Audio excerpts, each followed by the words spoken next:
Good afternoon, and I'd like to welcome and call to order our Middlesex County Council meeting for Tuesday, September 26th. I would like to acknowledge that I am an ally of Indigenous peoples. We acknowledge that the land we stand upon today is the traditional territory of the Attawandaron, Anishinaabe, Haudenosaunee, and Lenape peoples, who have long-standing relationships to the land, water, and region of southwestern Ontario. The local First Nation communities of this area include Chippewa of the Thames First Nation, Oneida Nation of the Thames First Nation, and Munsee Delaware Nation. We acknowledge the treaties that are specific to this area. Treaty 2, the McKee Purchase. Treaty 3, Between the Lakes Purchase. Treaty 6, London Township Purchase. Treaty 21, Longwoods Purchase, and Treaty 29, the Huron Tract Purchase. We value the significant contributions both in the past and the present of local and regional First Nations of Turtle Island. We acknowledge historic and ongoing injustices that Indigenous peoples endure in Canada, and we affirm our commitment to honoring Indigenous voices, nations, and cultures, and to moving forward in the spirit of reconciliation and respect. This week marks Truth and Reconciliation Week. As we are all aware, September 30th has been declared by the federal government the National Day for Truth and Reconciliation, also referred to as Orange Shirt Day. Meeting formally today allows us the opportunity to recognize the heritage, cultures, and contributions of our Indigenous people, as well as recognizing what true reconciliation means, opening ourselves up for a truthful and inclusive dialogue. In doing so, we honor those lost and recognize the Canada of today will strengthen all that unites us. We do this acknowledging a painful past, and we look forward to a future with hope and a commitment of reconciliation.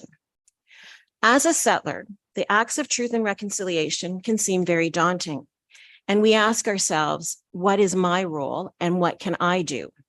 At least I ask myself these questions. For me, it comes down to education and asking questions. There are simple things that you can do to engage in truth and reconciliation. First of all, you can familiarize yourself with the Truth and Reconciliation Report. And I have provided each of the council members with a pocket copy of that. So I hope that you take that home and, as I say, familiarize yourself with the report. It can seem overwhelming, but take your time to do so. Learn more about Indigenous history and the residential school system. Our library system and the many online resources available will help you with this. Learn about the territories that you may pass through or that you live on. That is likely the simplest thing that we can do, to acknowledge the lands that our country is built on, that they have histories of their own, and observing those histories will tie us together. Our recently updated county official plan and many of the local OP amendments now include directives to engage with our Indigenous communities, neighbors, and partners. Putting this into practice and operations is a priority of our departments at the county level, and I would say at the local level as well. I know that in the coming days and months to come, senior staff will be learning about how to best do this. Jessica's team has worked hard to put together a program for our staff to participate in for this week.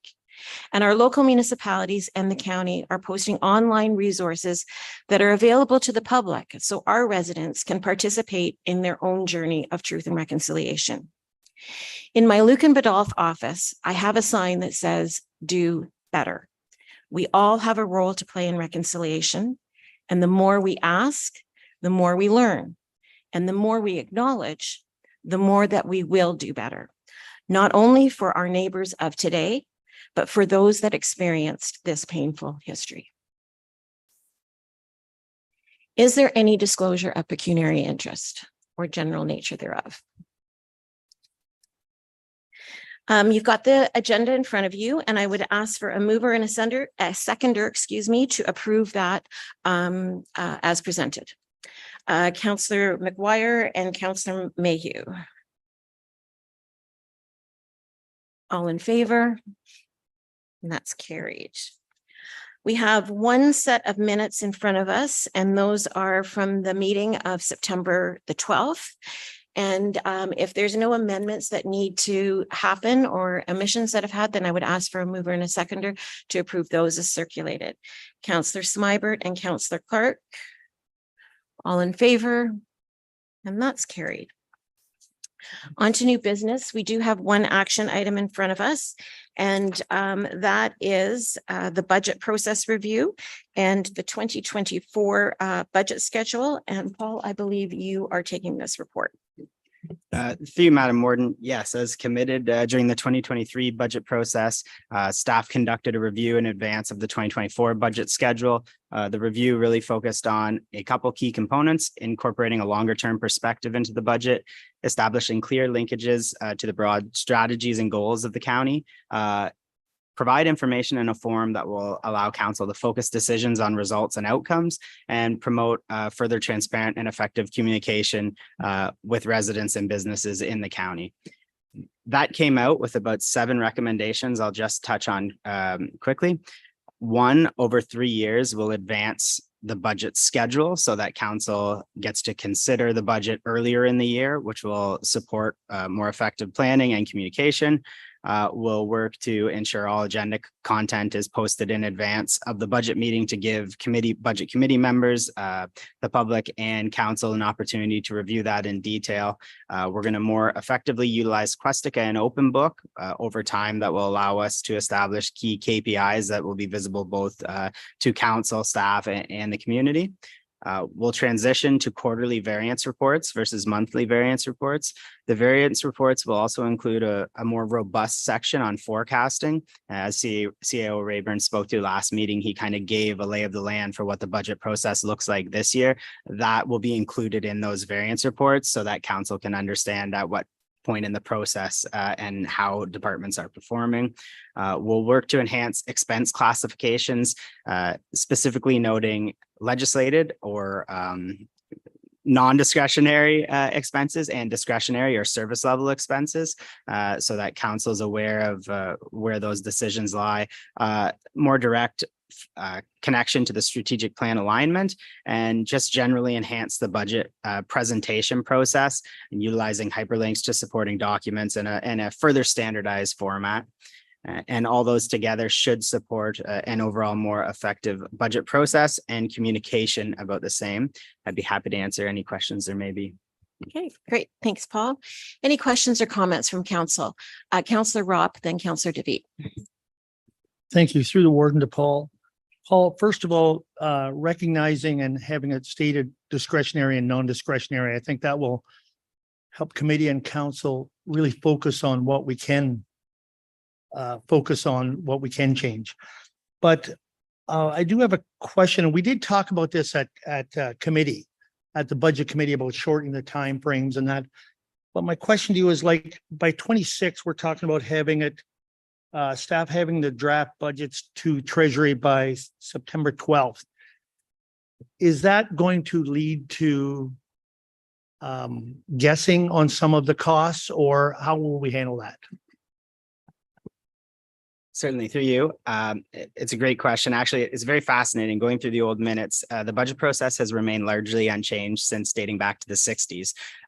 So in regards to your specific question, this was actually brought up when we discussed as senior staff, and absolutely there will be workload on staff to go and source those numbers earlier and work with the province and our various funders to ensure we have accurate information. One of the key components of this that integrates also is that our assumptions will be clearly identified. So for example, if a line has an increase of 4%, that assumption will be stated that, okay, that's confirmed with the vendor, or that's projected based on these criteria. So the budget committee and council will understand the assumptions within the budget. Councillor DeVete. Thank you, Warden, through you to the clerk. Thank you for this report. I think it's I've always been biased to having budgets start earlier, so I was very pleased to see that. I think change is hard. I think the plan is here, though, to make the transitions, and I think as we go through the process. The learnings will be there and things will improve over time. I'm not really stressed that staff is going to have an issue with getting things done just because the dates are changing. Everything will move together in sync. And so I'm really pleased to see that. And we'll have some benefits too in getting out to tender early.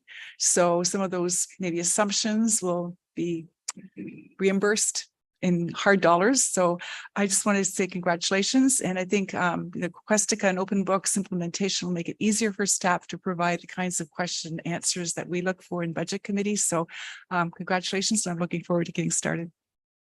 Great. Thank you for those comments. Are there any other questions or comments from other members of council? Okay, seeing none, then you've got a recommended motion in front of you to approve that as presented. Or no, sir, yes, just to receive that for information. Sorry, I was reading the wrong motion. And approve the schedule. So that is to receive the report for information and approve the schedule as presented. Councillor Clark and Councillor Grantham. All in favor? And that's carried. Thank you. Are there any inquiries? Any notices of motion? Any councillor comments or other business? Okay, then I'd like to ask for a mover and a seconder to move us into the committee of the whole at 12 minutes after 1. A mover and a seconder, please. Councillor DeVite and Councillor Smybert. All in favor? And that's carried. We do have a delegation in front of us, and at this time, I would like to ask our presenter, Mr. Brian Hill, to make his way down to the presenters table.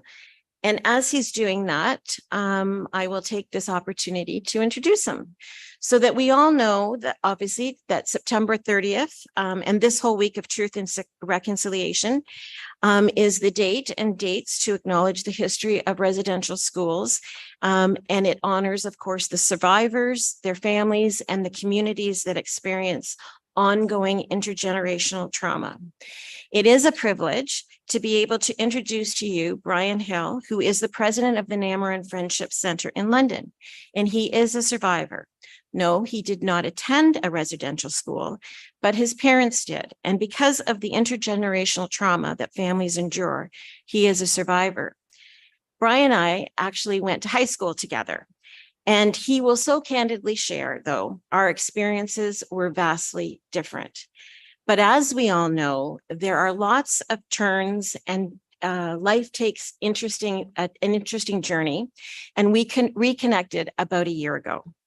Brian is from the Oneida of the Thames First Nation and has been actively involved in the promotion and advancement of urban Indigenous human rights for over 40 years. He is currently working with the City of Waterloo on Indigenous initiatives, anti-racism, and the accessibility and equity team. He has a history and is often sought after to build strategic partnerships through his work with the City of London, United Way, the Thames Valley District School Board, the Children's Aid Society, and the London Police Force. His priorities in the work he takes on is to develop and maintain relationships with local Indigenous communities by building a foundation of trust, respect, and transparency. Brian did present actually at AMO. He was in one of the workshops, so I don't know, some of you might have seen him there. So he does present at a number of different forums. In speaking with Brian, he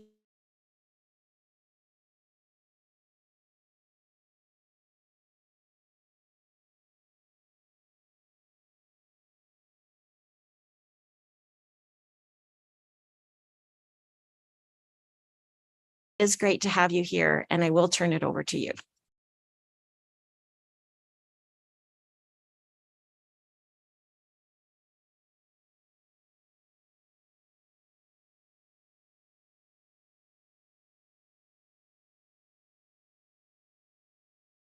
Which is very, very important to me. Excuse me. When I introduced myself in my language, a language that was almost lost to us as Indigenous people, not just myself, but our neighbors, the Chippewa, the Thames, and the Delaware, Muncie, Delaware First Nation. Part of that legacy is derived from the residential school system that our parents and grandparents and aunties and uncles all were forced to participate in over a number of years, beginning back in the mid 1800s. As a first generation survivor, I didn't understand what that meant a long time ago.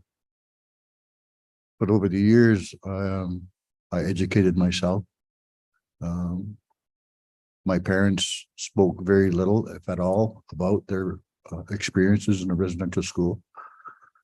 My father was attended the Mount Elgin Residential School, which is just outside of London, a mere 20 minutes away, where they were taught various things.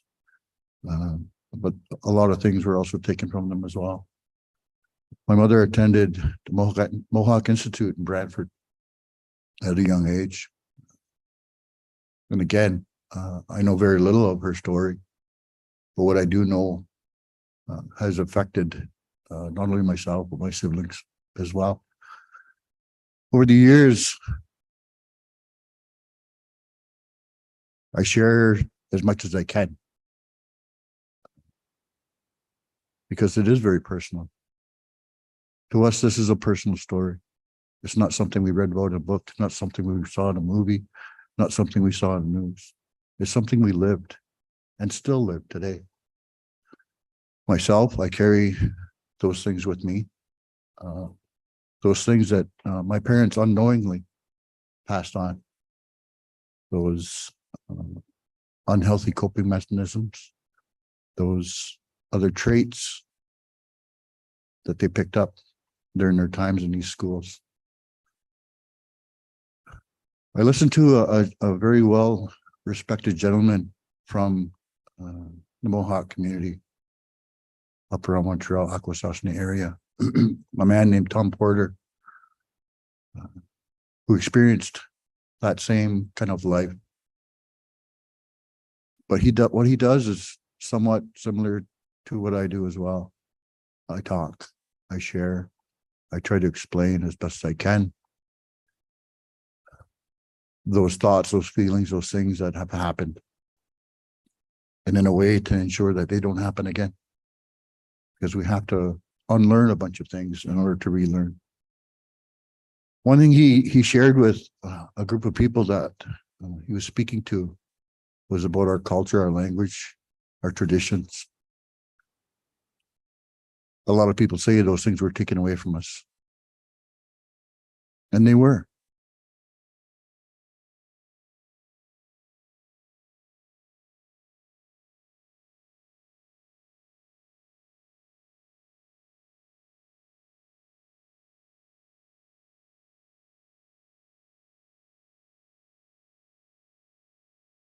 With those thoughts, those feelings, those ideas, those traditions, those things that we carried as Indigenous people. They didn't lock them away, didn't put them in a book anywhere. What they did was they tore it up. They tore up those pages into little wee pieces. And what they did was they let it out into nature. The wind's blowing those pieces around. So over the last 40 years of my life, I've been traveling around. I've been picking up those pieces of paper unknowingly. I didn't know at the time that's what I was doing. By talking to my community members, my family, elders, teachers, those ones that carry that knowledge and understanding. I was picking up those little pieces of paper that I found on my travels, and I was sticking in my pocket, learning things as I went along, meeting other people and telling them those things. And then we would stand there and our stories would connect. So in a way, we were putting those pieces of paper back together. We were talking about our languages. We were talking about our history. We were talking about our people. So every time I go out and I speak to a group of Indigenous people, I share those little pieces of paper with them. And they share theirs with me. So through that, we're putting it back together. So no, it wasn't, yes, it was taken away, but it wasn't locked away. It was thrown away. And it was up to us to pick those pieces of paper back up again and share them. Share them when we go out and we talk and we speak. My friend Kathy here mentioned that we went to school together. Part of that is true and part of it isn't true. We went to school in the same building. I knew of Kathy. I didn't know her personally. And there's a reason why I know her. And we had a good discussion about that. And like she said, about a year ago, we connected again. Because of what I remembered when I was at school. In that system, in that school system, that education system, a lot of us, and it continues to happen too, we're put in various streams. We're kind of led in different directions. The Indigenous people that attended Saunders Secondary School at the time that I was there, that happened the same way. We were led in different directions. If you imagine Saunders Secondary School being 3 floors. On the upper floors were all the academic classes, science, math, geography, all those things that we go to school for. Then you look at the 3rd floor, the basement, the very bottom floor. And what do you find there? You find shop classes. You find the cafeteria. You find the janitor rooms. You find those hands-on activities, those hands-on vocations, careers that a majority of Indigenous people are led to, regardless of what you want to do.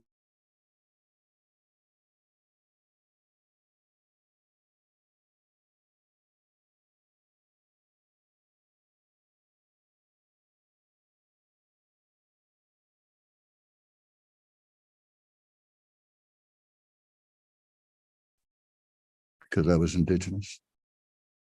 Well, you guys are good at hands-on stuff, so we'll help you out and get you a career. And ultimately, I became a welder up until grade 12. So that was my focus, was taking welding. But is that what I wanted to do? No, I wanted to be an engineer. As much as I enjoy building things, I also wanted to design them as well, see how they worked, to ensure that they worked.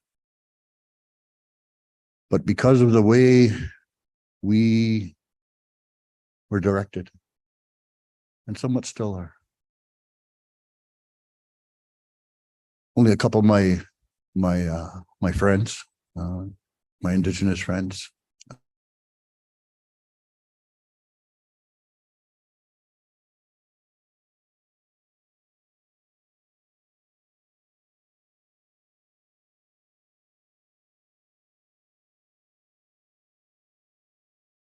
but there are some of us who took what was offered and didn't push for more because we were taught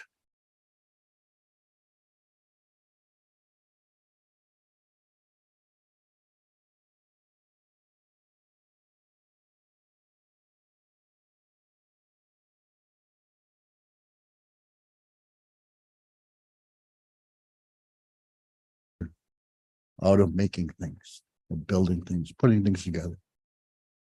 Various organizations within the City of London, outside the City of London. I built farm machinery. I built trailers. I built and repaired farm machinery. I built machinery that shipped around the world for pulp and paper mills. I built locomotives that also serviced the worldwide market. A number of years ago, I found myself at a crossroads. Because all this time, I was doing things like this, sitting down in front of a bunch of people who look at me and instantly a bunch of thoughts come to their mind. And I don't want to, we won't get into that today. Preconceived notions, things like that. Unconscious bias, things like that. But all through those 40 years, I was also doing the same thing. I was trying to help. I was trying to change that view. I was trying to change that way Indigenous people are viewed by the general public. It's difficult work. And I don't do it I don't do it because I'm looking to find some kind of change for myself. I'm looking for change for my family, for my children. Me and my partner, we have a combined family of 7 children, ranging in ages from 6 to 41. Sorry, she'd probably get upset if I told her she was 42. But also that next generation, our grandchildren, of which we have 20. Our oldest is 18. Our youngest is 1 month old. That's why I do what I do.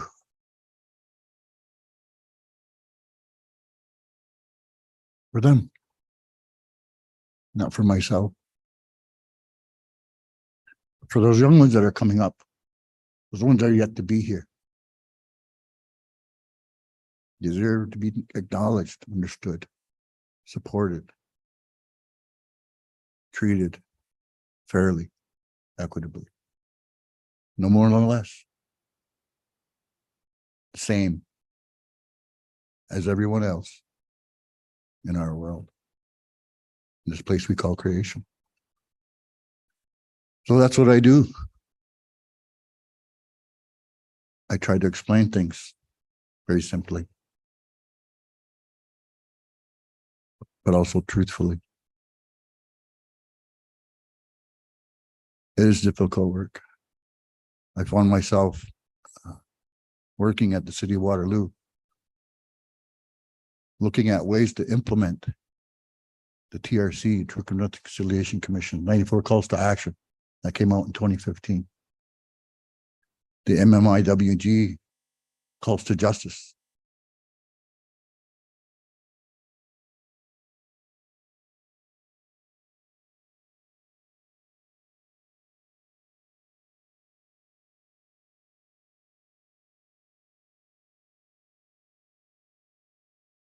Not asking for something more than what we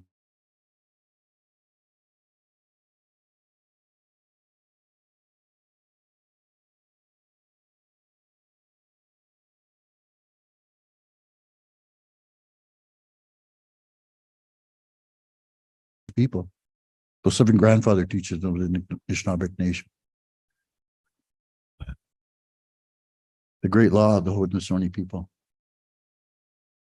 When you hear that word law, it's not like colonialized laws where it tells you what not to do and lays out a punitive tract if you break those laws.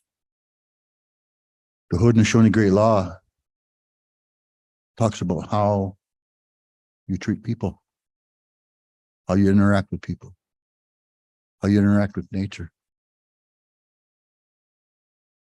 Because nature, those laws, those understandings, and us, we all have equal footing in creation. There's a balance, there's a natural balance that happens. And I try to talk about that balance, try to give that understanding. So I spent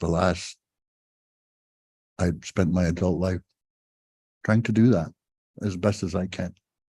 And I come before you today to offer you that as well. Because even though we are moving forward, we need to move forward together. I listened to the acknowledgement that my friend Kathy spoke of earlier.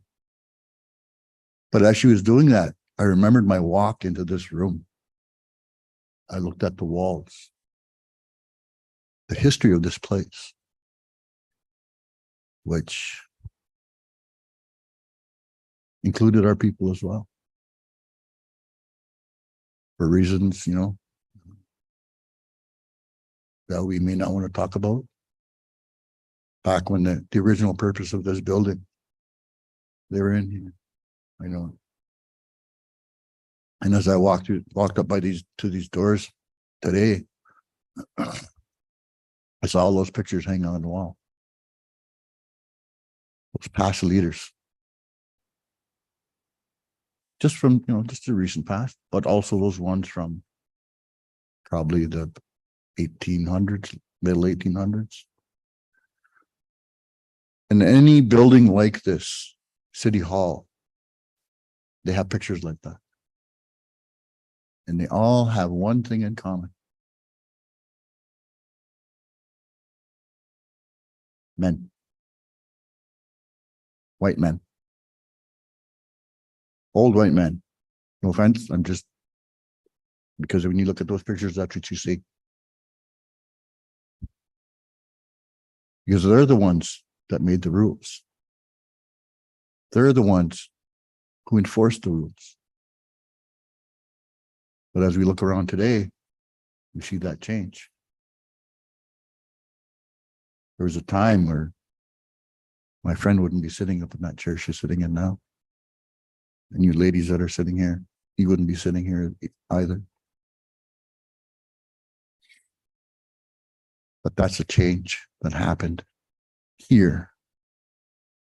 But there's more change that needs to happen.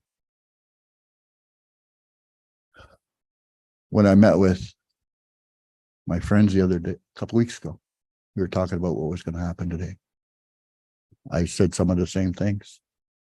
And I offered my help. I offered my help with the Memory Friendship Center, one organization that I've been involved with, again, my whole adult life.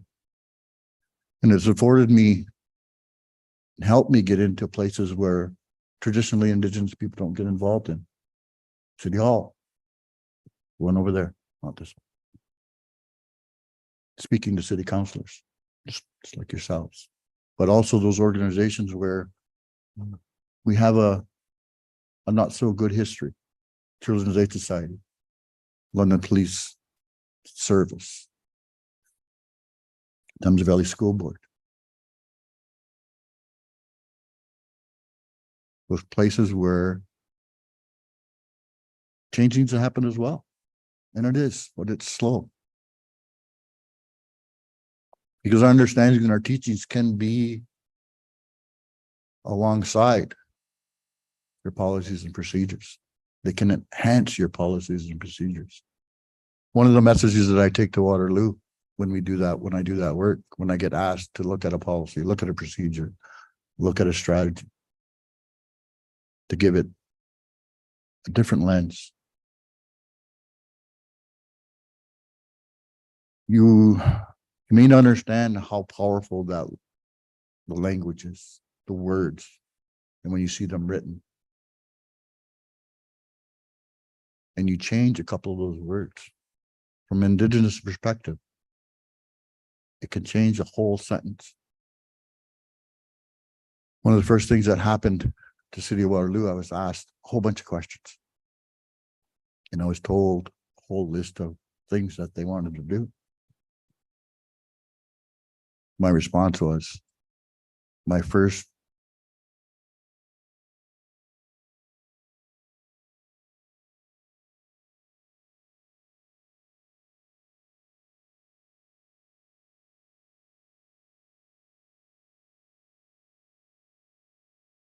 used by wouldn't have shown you Shinabi. I'd wander on. Used by. One of the first things I did was ask for that word to be changed. And the clerk, the city clerk, looked at me. She says, "Okay, well, what are you proposing?" I said, "Take out the word used and insert cared for. If we look at the City of Waterloo website, land acknowledgement is at the bottom of the front page, the first page that you go to. And it states, on lands cared for by the Haudenosaunee Anishinaabe people. That small change changed the whole feeling about that statement. It changed it from ownership to being part of, which is our philosophy, because we are part of creation. We are not masters over it. We do not dominate it. We do not rule it. We do not run it. We live with it. So changing that word, change that whole feeling of that statement. I wish it was all that easy, but it's not. It's hard work. And if you happen to look at the over 10,000 pages of the Truth and Reconciliation Commission report, there's statements in there. There's statements from those ones that attended those schools. There's statements from the commissioners themselves, the ones who were participating in that. And one of the ones that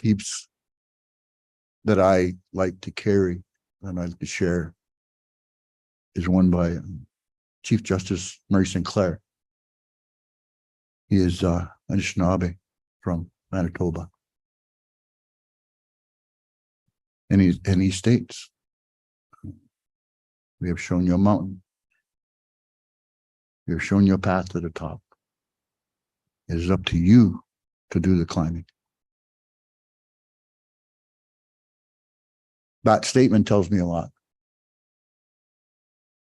That yes, we are here. We're showing you that way. We can give you those implements and tools to help you make that climb. But it's up to each and every one of you to make that climb. But I'm also saying we're here to help. And I've offered my help to my friends up there, which is, again, a year and so that I first made that claim. Because we were at an event just over here, a 195-year-old event that happens connected to the courts. Opening of the courts, it's called. Big celebration, lawyers dressed in their robes, judges all fancied up, walk in, and they officially open the courts for the year. It's an old tradition. I kind of mentioned that I had a chance to speak, and I said, that's very nice, 195 years, that's good. Our traditions are old as we can remember. That's going back thousands of years. And they all stopped and looked at me like I said, but thank you for inviting us, being part of this. The Namur Friendship Center has been in the city of London for almost 60 years. And it's only been in the last 3 years that we've been participating in this event. It's only been in the last 10 years that we've actually had somewhat of an open door policy with this.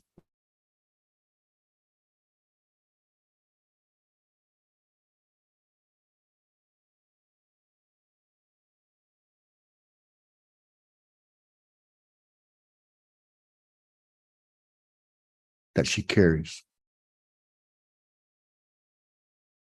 The human being sitting up there. And that's who I'm talking today to, is the human being that are sitting in these chairs, that are sitting behind us. Because for us, that's what it's all about. It's about the human being. It's not about the position. It's not about the title. It's not about all these things that we carry. Mom, dad, auntie, uncle, brother, grandfather, lawyer, politician, warden, clerk, president of the board, first vice president of the provincial board. All of those things that we carry are just things that we carry. The true test is here. In our hearts, in our spirit, where our fire burns. That's what this work is all about. It's about sharing that understanding, sharing that passion. Regardless of all these things that we carry. There's a number of things that we can do.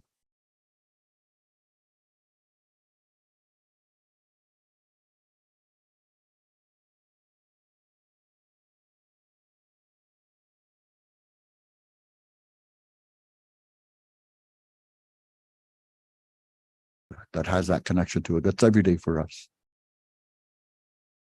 And for me, more so because of the work I do. But it's nice to have allies. It's nice to have people supporting you, saying, you guys are doing amazing work. Speaking for your people. But again, there's a lot more to be done. And I know in the coming months, years, I'll be sitting down with these fine people. We'll be looking at different ways to help that change happen.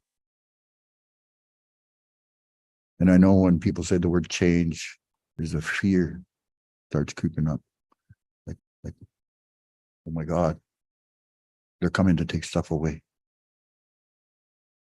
Coming from a group of people who almost disappeared. It's up to you to decide that. Are you really fearful of something being taken away from you? Or are you just fearful because you're scared of what's coming? That change, how it's going to change you as a human being, how it's going to change your understanding, how it's going to change your thoughts,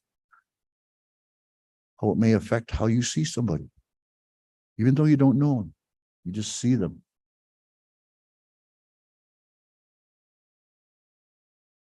But believe me, trust me,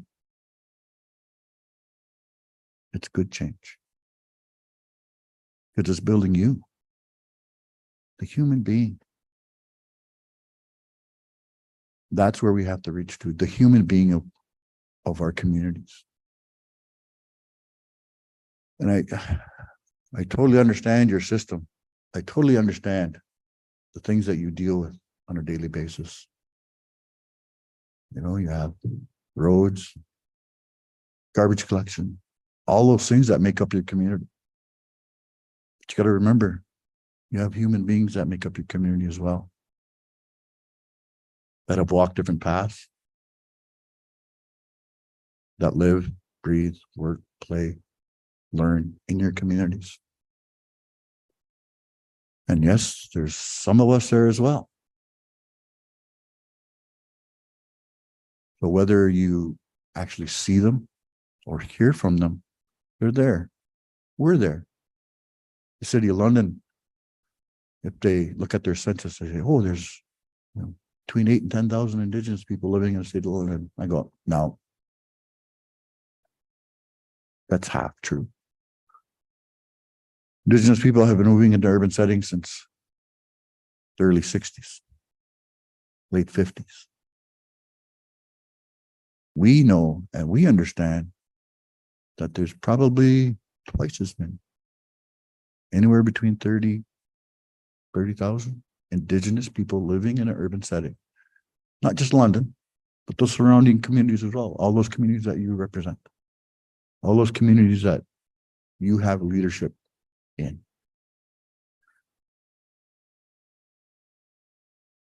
And it's time to make some changes. Make things more welcoming, more open, more honest, more truthful. Truth and reconciliation. Last thing I want to say is the other day when I was here talking with Kathy and a couple other friends who were sitting in a room over there, and I was telling these stories. And I seen the looks on the three people that I was talking. I seen the looks on their faces. And I could see them. They were really listening and taking in what I was saying. What really struck me and what really got me kind of emotional. Yeah, I almost start crying. Guys cry. I almost did. I got done and my friend up here was talking and he says, I can't wait till I get home to tell my family what I heard today.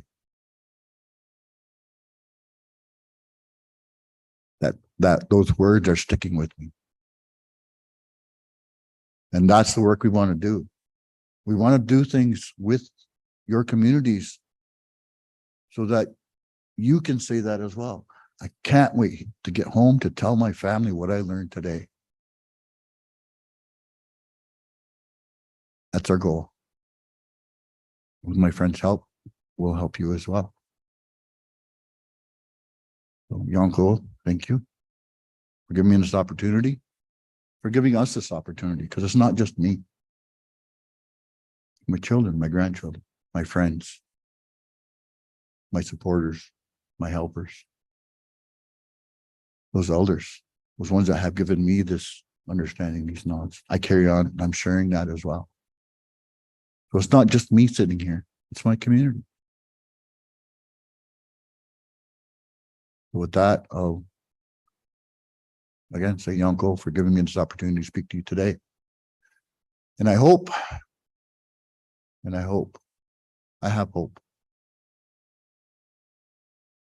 that we'll get someplace together. Yanko. Thank you very much for that, Brian.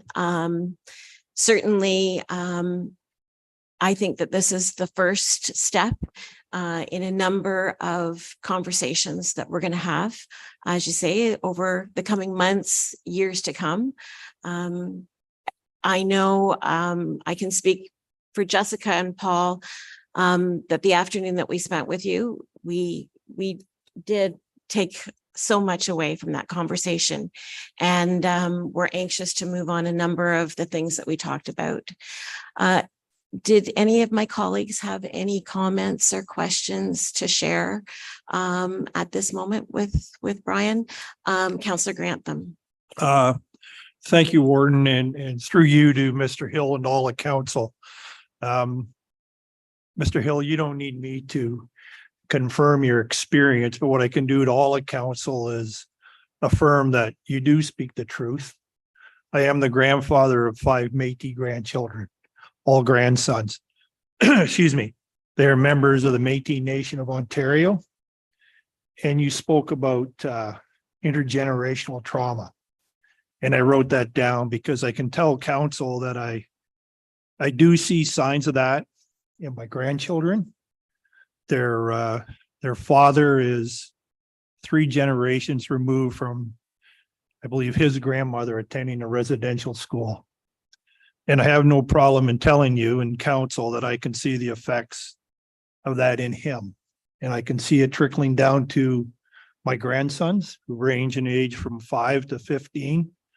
So I'd like to speak to all the council and say that Mr. Hill is speaking the truth.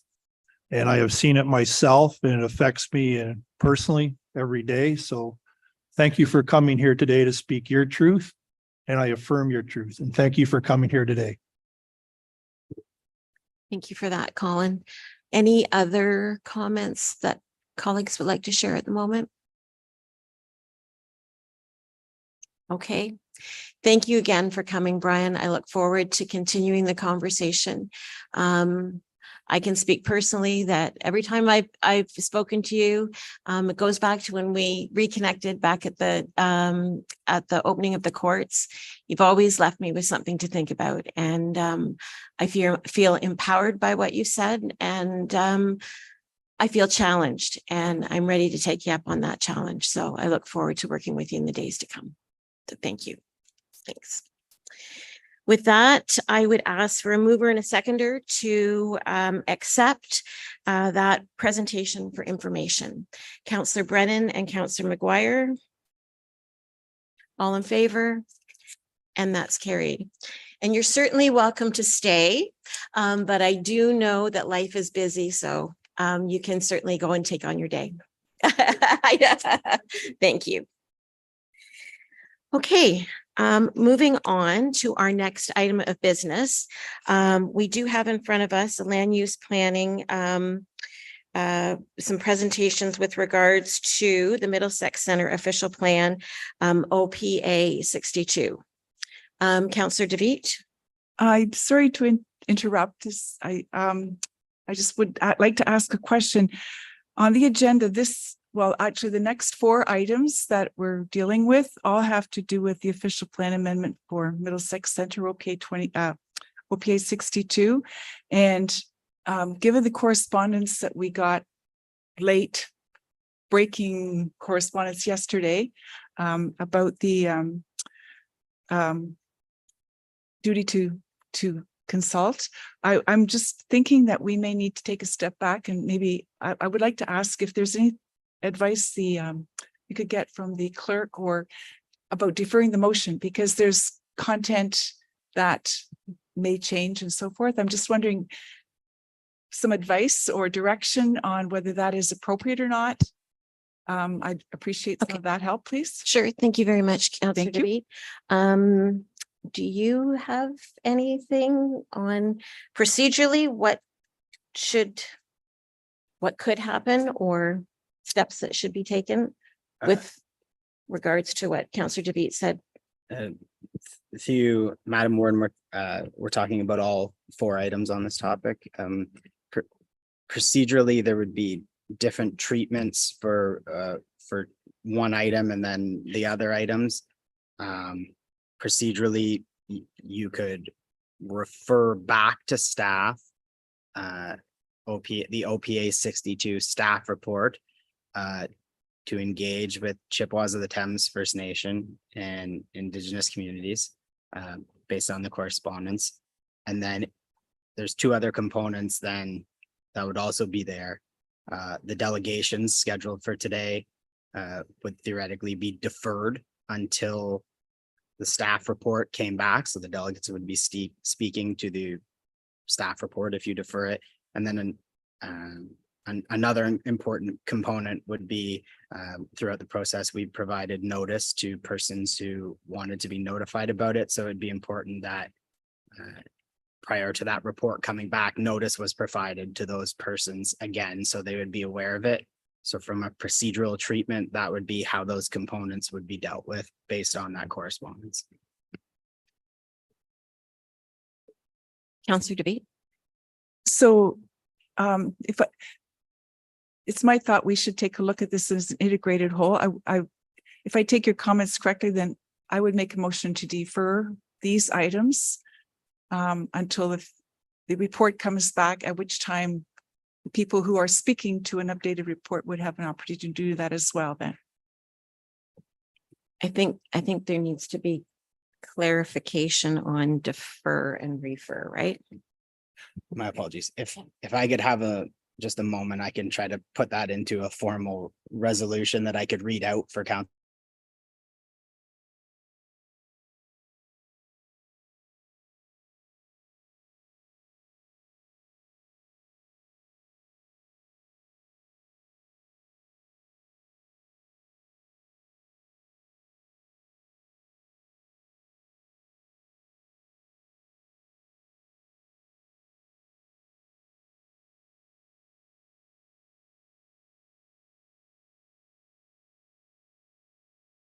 See, Madam Warden, some leeway on the wording, but conceptually that would look like that Middlesex Center OPA official plan amendment number 2, 62, sorry, HGLW Holdings. And this is be referred back to staff to engage with Chippewas of the Thames First Nation and Indigenous communities. That the delegations scheduled for September 26, 2023 pertaining to Middlesex Center OPA number 62 be deferred until the Middlesex Center official plan amendment number 62 report is back on the county council agenda. And that when Middlesex Center OPA number 62 is brought back to county council for consideration. Staff be directed to notify those persons who previously requested notification when the report would be on the agenda. And again, just to point out, the first recital or actionable item is refer back to staff so the report can be considered and modified and consulted upon. And then the delegations would be deferred so that Mr. Pohl, Mr. Schneider, and the Chippewas of the Thames First Nation could come back at the time when the final report was on the agenda. Okay, that makes sense to me. And given what you've said, I'd like to make a motion to that effect. Okay. If I can get a seconder for that, Councillor Brennan, is there discussion from council on this? Are you looking at any clarification? Because now would be the time to put any questions or conversation on the floor. Councillor McGuire, then Councillor Grantham, then Councillor Robb. Thank you, Madam Warden. I agree with the motions. I have one additional thought. This is all new to us, so I believe it. I agree with the motion about not dealing with it now and getting staff back involved. But there seems to be one small piece of this missing, which is understanding what these new obligations are and accepting them and ensuring that there's a process going forward, which everybody, including all of our Indigenous communities, accept and acknowledge how this is going to happen, as opposed to this being a one-off scenario. This seems to be the ideal time to take a look at these obligations and ensure that in our consultation with First Nations,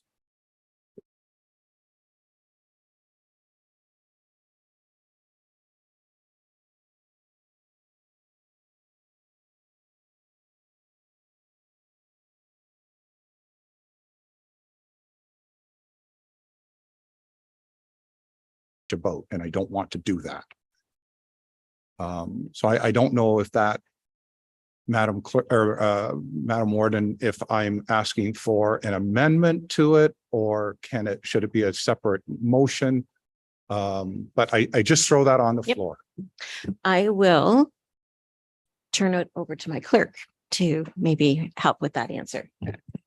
Through you, Madam Warden, although CEO Rayburn isn't here, he's communicated, and I think there's two components to that. One, our recently approved official plan contemplates establishing that protocol, and from a staff perspective, that would be part of the process in engaging and consulting with Chippewas of the Thames First Nations and Indigenous communities. Thank you, Madam Warden. I take it from that, then this has already been considered and Well, I think addressed, which is wonderful. so. The official plan was just recently approved, and Dirk can maybe speak to it better than I can, or he can jump in if I get it wrong. But our official plan was we just received approval in July. And as Paul has said, there's language in that speaks to the duty to consult. And given the timing of everything, senior staff hasn't had the ability to determine how to put that into operations. And so this will enable us to start with that and put that into operation. Is that correct, Dirk? Okay. Councillor Grantham. Thank you, Warden. Excuse me, this may be a question for Councillor DeVete. Councillor DeVete referred 4 items. So there's the 3.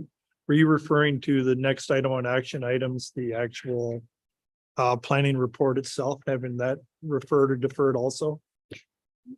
So it's the Yep. planning, it's the planning report, 9.C.1 that is referred, and then it would be the 3 delegations. So there's your 4 Yep. items. Okay.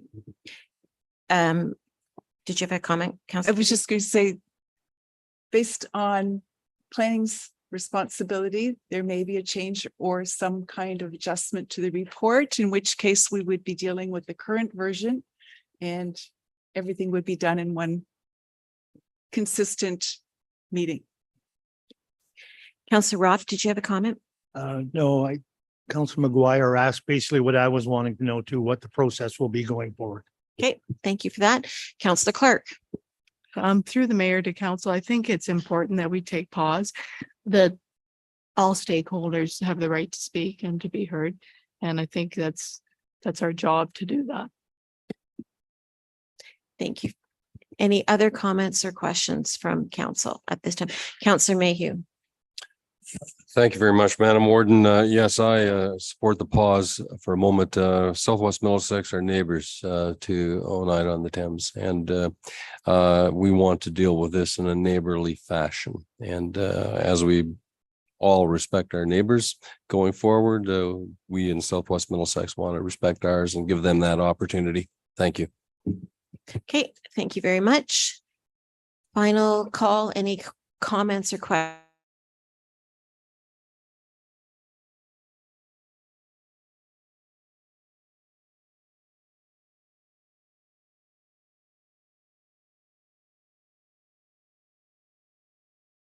All those in favor? And that's carried. Thank you very much. So just to confirm the procedure going forward, the report is going to go back to staff to essentially address the correspondence that was received yesterday. And then the delegations will be deferred until that report is brought back to council. And anybody that has asked to receive notice on this item will continue to receive notice on the item. Okay. Thank you very much. With that, we will move on to our reports from County Council. 9.C.1 has been deferred. Moving on to 9.C.2. And that is a report from Chris Bailey, Middlesex Information Technology Service Policies. Chris.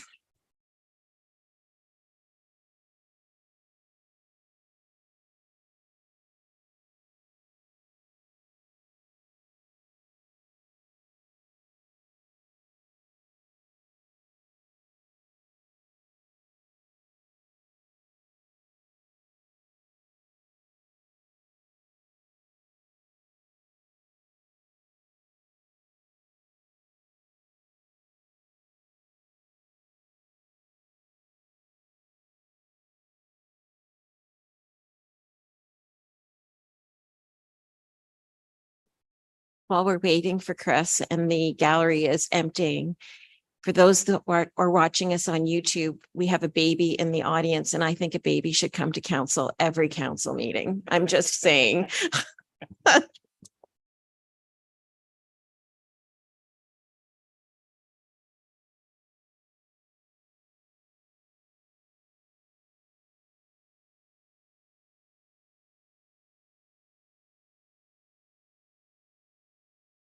Did you want me to go to the next one, Chris? Thank you, Warden. We were just dealing with some technical challenges in the Zoom and the YouTube stream. Technical issues for the technical report. So I had to close down every single thing I had open and prepared for my report to try and make the YouTube stream a little better. So it is back open. Thank you, Madam Warden, through you to council. Today I have a presentation about some new policies that we're bringing forth to council for approval today. We use policies to maintain the security integrity of Middlesex County information technology infrastructure and ensure IT assets are used safely and appropriately. The recent strategic plan from earlier this year did include recommendations for enhancements to IT governance. And this included a review of existing policy and implementing new policies surrounding IT security, especially. So as we continue to work through our strategic plan recommendations, we have developed 4 new IT policies that we've brought forth today. The 4 new policies were developed to better align with industry standards and best practices. The first policy was the IT wireless access policy. This policy is designed to outline the secure and appropriate use and configuration of wireless networks.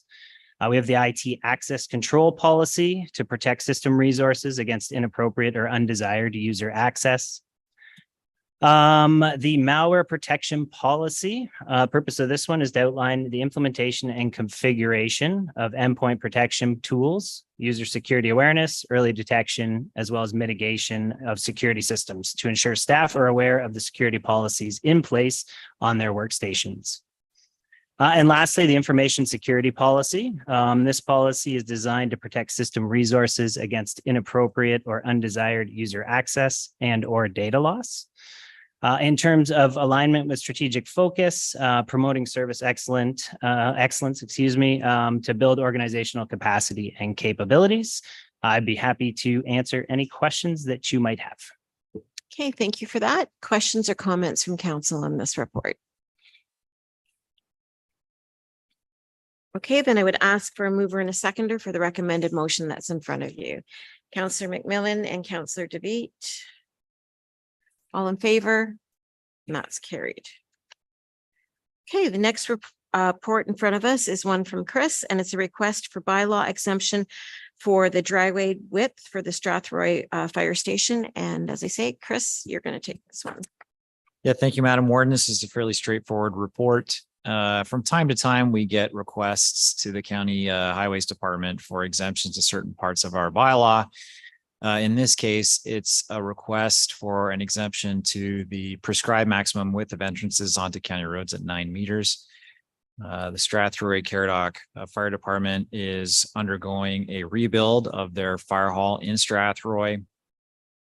And from the attached plans, you can see they are doing what's sort of the typical new design that we're seeing for the fire halls across the county, where a number of fire bays exit directly onto the county road. So holding to the 9 meter width will be a challenge.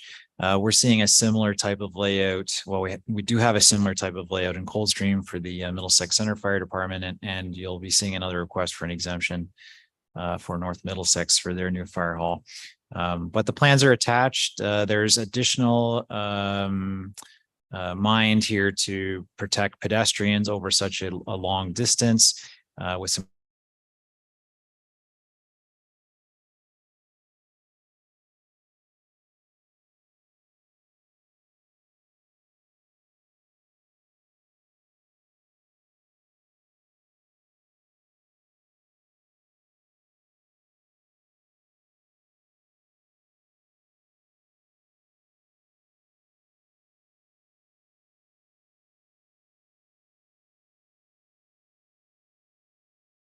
with Chris, you've got a report ahead of us for the purchase of a used float truck, T23. Excuse me. Thanks again, Madam Ward. Apologies for that. As council will recall, last month we passed our draft 5-year machinery replacement program, and part of that program included in 2024 the replacement of our float truck. Our float truck that we use basically to move our large equipment around the county, our loaders and graders and excavators, etc., was really just a converted dump truck that we'd used for a number of years. It's really outlived its useful life. And staff were tasked with looking into the used marketplace for a truck, and we actually found a bit of a gem here. We are looking at a ProStar, International ProStar truck that is basically a float truck, a properly constructed built float truck at about $95,050 plus tax. It includes an extended 1-year warranty, which we always like to see when we're buying used equipment. And this comes in about $85,000 less than we had initially intended to spend on this vehicle. So it's a very good deal. We have worked with Carrier Truck Centers who have this truck in stock, and they were willing to hold this truck pending County Council's approval of the purchase. Again, this is another reason why we have vehicle reserves. The money would be pulled from vehicle reserves to pay for the vehicle at this time and then repaid as part of our 2024 equipment replacement budget. So I am recommending that we use we have a section in the procurement policy that allows us to do this. So I'm recommending that staff be directed to utilize section 11.1 of the Middlesex County Procurement Policy to purchase a used 2016 International Pro Star float truck for a total purchase price of $95,050 plus tax.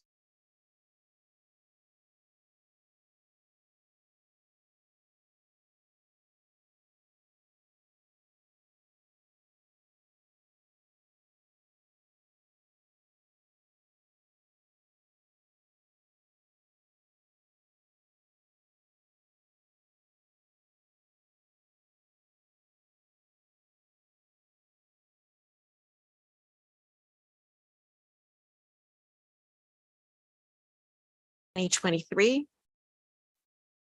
If I can get a mover and a seconder to receive that item for information, please.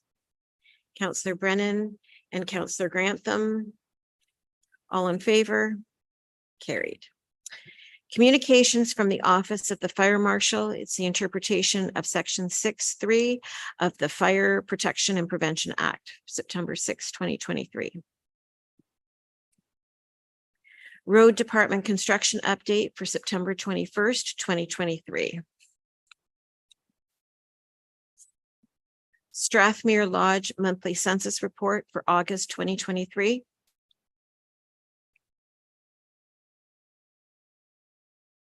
FCM news release, the Gender Equality Week. Partnerships for Municipal Innovation, Women in Local Leadership update. That I would ask for a mover and a seconder to accept those items for information, please. Counselor Smybert and Counselor Mayhew, all in favor? And that's carried. You do not need to go into closed session. But I do need I think I need a motion to rise, right? Yeah, if I can get a mover and a seconder to rise from the committee of the whole at 2:12 p.m. Counselor Grantham and a seconder, please. Counselor McMillan, all in favor? That's carried. We have two bylaws. Thank you, Madam Warden. Bylaw number 7251, a bylaw to establish a schedule of retention periods for records of the County of Middlesex, and bylaw number 7252, a bylaw to confirm the proceedings of the September 26, 2023 meeting of County Council. Okay, thank you for that. A mover and a seconder to give those bylaws their first and second reading, please. Counselor McMillan and Counselor Smybert. All in favor? Carried. And for the third and final reading. Counselor DeVete and Counselor Brennan. All in favor? And that's carried. The next three meetings are in front of us, and it will be after Thanksgiving. My goodness, Thanksgiving is early this year. Can I get a mover and a seconder to adjourn our meeting at 13 minutes after 2? Counselor Ropp and Counselor Clark. All in favor?